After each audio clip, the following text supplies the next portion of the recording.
और 1 रुपए कमाओ, 1.25 रुपए खर्च होता हो, पैसा हाथ में नहीं दिखता हो, तो शिव महापुराण में बड़ा सुंदर वर्णन किया गया। जैसे दीप महत्व का, घर में 2 दिए हमेशा रखना चाहिए, घी का दिया हो चाहे तेल का दिया। ज्यादा से ज्यादा दियों को बदलना नहीं चाहिए। जैसे मालूम पड़े आज ये वाला दिया लगा दिया, फिर 15 दिन चला उसको फेंक दिया, दूसरा दिया लगा दिया। शास्त्र कहता है, शिव महापुराण कहती है, जिसके घर में दिया एक लेता है और वही दिए में निरंतर बत्ती लगती रहती है, तो उसके घर में संपदा की वृद्धि होती रहती है। दिया ज्यादा नहीं लगता, संपदा की। बेलपत्री के पेड़ के नीचे सोमवार के दिन किसी ब्राह्मण को यदि या ब्राह्मण के बालक को खीर का भोजन करा दिया जाए, और यदि ये भी नहीं करा सके तो सोमवार शाम के समय अगर बेलपत्र के पेड़ के नीचे घी का दिया लगाकर आए, 5 सोमवार लगाकर आइए, अपने आप लक्ष्मी में बरकत बनना चालू हो जाती है, संपदा बढ़ना चालू हो जाती है। क्यों? रुद्राक्ष का वृक्ष भगवान शंकर के नयन अश्रु से बना है, और बेलपत्री का वृक्ष माता पार्वती के नयन अश्रु से। इसलिए बेलपत्री के पेड़ के नीचे शाम को दिया लगाने से लक्ष्मी की प्राप्ति होती है। व्यापार नहीं चलता तो लक्ष्मी आती है, कहीं पैसा डूब गया तो लक्ष्मी प्राप्त होती है। हजारों लाखों गुना पुण्य बेलपत्री के पेड़ के नीचे की मिट्टी का शिवलिंग बनाकर पूजन करने से प्राप्त हो जाता है। हजारों लाखों गुना पुण्य।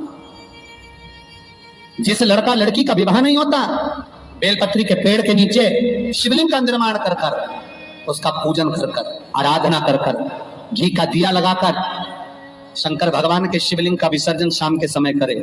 एक घी का दिया मंदिर से विसर्जन के बाद आकर फिर बेलपत्री के पेड़ के नीचे लगाए, और बेलपत्री के पेड़ के नीचे लगाकर 7 परिक्रमा बेलपत्री के पेड़ की कर ले। झोली पसार का प्रणाम करके बेलपत्री के पेड़ के नीचे की मिट्टी को सिर पर लगा ले और चले जाए। 3 से 4 महीने के अंदर उसका विवाह पक्का हो जाता है। माँ, ये साधारण नहीं है। लक्ष्मी तू इसके नीचे निवास, इस बेलपत्र के नीचे तेरा निवास है, तो यहाँ रहे। पहले भी कथाओं में करा है, कैसी भी रोग हो, कैसी भी बीमारी हो, बस निवेदन इतना है, अगर ज्यादा बीमारी घेर कर रखी है, 1 लोटा पानी, कलश में जल, थोड़ा दूध, और जो व्यक्ति बीमार है उसका वस्त्र उस लोटे को छू लाना, 1 बेलपत्र उसमें पटक दो, और शंकर भगवान शिवलिंग पर, कोई भी शिवलिंग जो मंदिर में हो, चाहे वो गुप्तेश्वर शिवलिंग हो, कुबेरेश्वर हो, माहेश्वर हो, बटकेश्वर हो, पिपलेश्वर हो, नर्मदेश्वर हो, सोमेश्वर हो, नादेश्वर हो, धनेश्वर हो, हरीश्वर हो, कोई भी शिवलिंग जो आपके नजदीक में हो, जो मंदिर आपके पास में, 1 लोटा पानी ले जाकर जो बीमार है उसके नाम से नाम और गोत्र बोलकर शंकर को समर्पित कर दो। महाराज, मुझे पूर्ण विश्वास है मेरे शिव पर, आराम लग जाएगा। लगभग आधा घंटा, 1 घंटा, 2 घंटे। शंकर को 12 महीने शिवरात्रि आती है, हर महीने शिवरात्रि आती है। किसी भी महीने की शिवरात्रि को यमुना का जल और गंगा का जल दोनों एक साथ जब चढ़ाते हैं तो मनुष्य की मनोकामना 3 महीने के अंदर पूरी हो जाती है। महाराज, 3 माह। इसलिए आज भी लोग मानसी गंगा के तट पर जो चकलेश्वर महादेव हैं, उनको जल चढ़ाने के लिए यमुना जी का जल कावड़ में भर कर ले जाते हैं। कावड़ कहाँ लेकर जाते हैं? चकलेश्वर महादेव पर। यमुना मथुरा से जल गोवर्धन लेकर जाते हैं चकलेश्वर महादेव, चकलेश्वर यमुना का जल लेकर जाते। शास्त्र कहता है, मानसी गंगा के तट पर गिरी गोवर्धन जी की परिक्रमा में जो मानसी गंगा पड़ती है, मानसी गंगा के तट पर चकलेश्वर महादेव विराजमान है। यमुना जी का जल भरकर जो प्रदोष के दिन चकलेश्वर महादेव को 3 बेलपत्र, 1 शमी का पत्र उसमें कलश में डालकर, 7 चावल के दाने उसमें डालकर, जिस व्यक्ति से पैसा लेना हो वो नहीं दे रहा हो, रुपया अड़ गया हो, कहीं व्यापार में डूब गया हो, धन नहीं आ रहा हो, वो जल जो शंकर जी को चकलेश्वर महादेव को समर्पित कर देता है, उसका धन गया हुआ 6 महीने के अंदर उसके पास वापस प्राप्त हो जाता है। चकलेश्वर महादेव। मैं फिर निवेदन करूंगा, जीवन में अगर दुख है, तकलीफ है,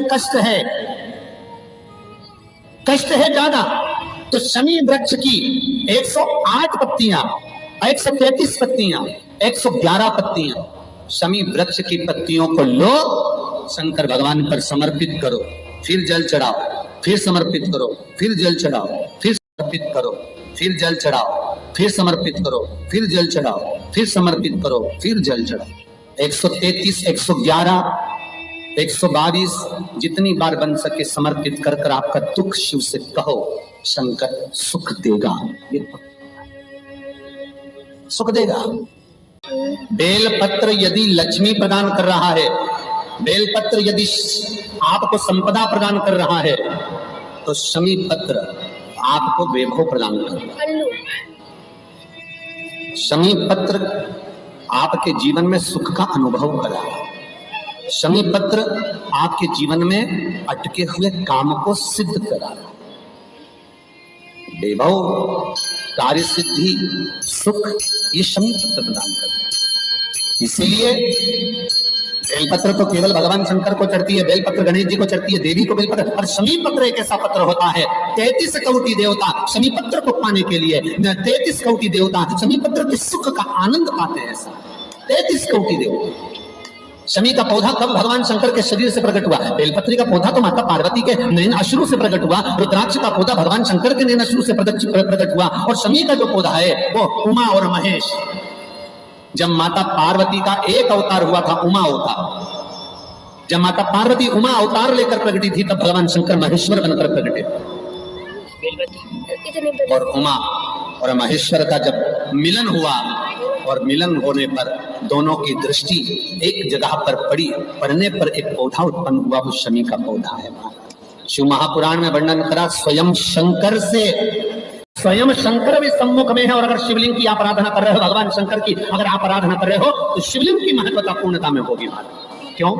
शंकर मिलने आएंगे तो अकेले हैं, और शिवलिंग की आप आराधना कर रहे हो तो ब्रह्मा, विष्णु और महेश, ये तीनों उसी में है। एक शिवलिंग में, आपको पहले भी कहा है कि शंकर का शिवलिंग जो होता है, उस शिवलिंग में नीचे का भाग ब्रह्मा है, मध्य का भाग विष्णु है, और ऊपर का भाग शिव है। उसी शिवलिंग में स्वयं माँ जगतजननी जगदम्बा विराजी है, उसी शिवलिंग में गणेश विराजे हैं, उसी शिवलिंग में कार्तिकेय विराजे हैं, उसी शिवलिंग में भगवान शंकर की 5 लड़कियां जया, विषहरा, शामरिवानी, दो तनी देव, ये विराजी हैं। उसी शिवलिंग में शंकर भगवान की छोटी लड़की अशोक सुंदरी विराजी है। संपूर्ण परिवार और 33 कोटि देवताओं का जो आराध्य देव है ब्रह्मा, विष्णु, महेश, वो तीनों शिवलिंग में है। ये पूरे भूमंडल पर, ये पूरी पृथ्वी पर शंकर जी की बड़ी बड़ी मूर्तियां नहीं मिलेंगी मंदिर के अंदर।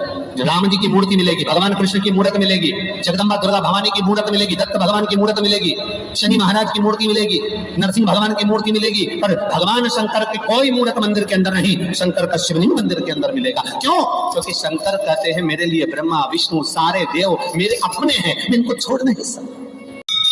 घर में भी अगर शंकर भगवान का शिवलिंग रखते हैं अपन, तो शंकर जी की जो जलाधारी का मुख होता है वो उत्तर का होगा। भगवान को जब भी बेलपत्र आप शिवलिंग पर समर्पित करते हैं, तो ये डंडी का मुख आप जहां बैठकर कर रहे हो, आप उधर बैठे हो, इधर बैठे हो, इधर बैठे हो, जहां तुम भगवान शंकर के सामने बैठे हो, इस डंडी का मुख, तुम जिस जगह पर बैठकर बेलपत्र समर्पित कर रहे हो, तुम जिस जगह बैठकर बेलपत्र चढ़ा रहे हो, तुम जिस जगह बैठकर बेलपत्र को भगवान शिव को समर्पित कर रहे हो, इस डंडी का मुख आपके ठीक विपरीतता के भाव में होना चाहिए। भगवान शंकर को जहां बैठकर चढ़ाओ, डंडी का मुख विपरीत मारा।